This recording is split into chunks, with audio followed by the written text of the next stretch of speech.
జై శ్రీరామ్ అందరికీ. బుడకాకరకాయలు మనకు సీజన్లోనే దొరుకుతాయండి, సంవత్సరానికి ఒక్కసారి. అందుకోసమే ఇవి తినటం వల్ల మనకు ఆరోగ్యానికి ఎంతో మంచిది.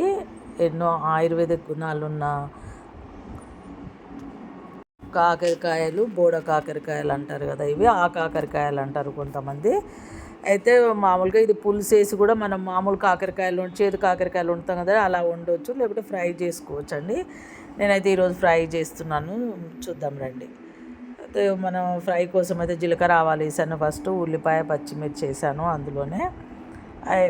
తర్వాత కాకరకాయలు కూడా వేసానండి. కాకరకాయలలో ఇత్తులు ఉంటే మాత్రం కొంచెం తీసి వేసుకోండి, ఎందుకంటే ఇత్తులు ఉంటే తినలేము, చాలా గట్టిగా ఉంటాయి అన్నట్టు. ఇవైతే మామూలుగా మనకైతే ఎక్కువ ముదిరినట్టే దొరుకుతున్నాయి. చాలా నేను కొన్న వాటిలో ఒక 10 కాయలు మంచిగా వచ్చినాయి, మిగతా మొత్తం ఇత్తులతోనే ఉన్నట్టున్నాయండి. ఇదే ఇత్తులన్నీ తీసేసి చేసుకోవాలి మనం. ఇత్తులు ఉంటే మాత్రం తినలేము, అవి కటకట అని అంటే పళ్ళ కిందట అసలు మనకు తినడానికి కూడా రాదు, అంత ఇబ్బంది పడతాం అన్నట్టు.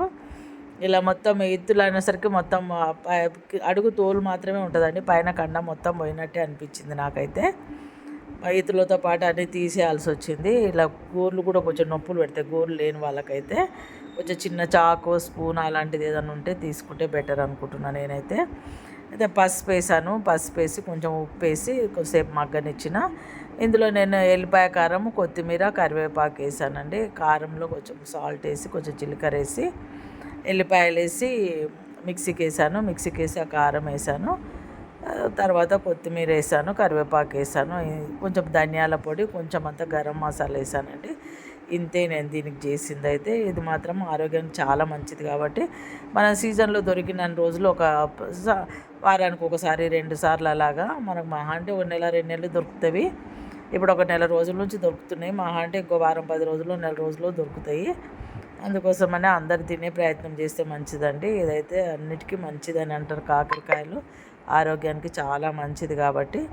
ఇలాంటి సీజన్లో వచ్చేటివి మనం తింటే చాలా మంచిది కాబట్టి తినే ప్రయత్నం చేద్దామండి. ఈ పెద్ద కాస్ట్ కూడా లేవు. స్టార్టింగ్లో అయితే నేను 250 లాగా తీసుకొచ్చాను.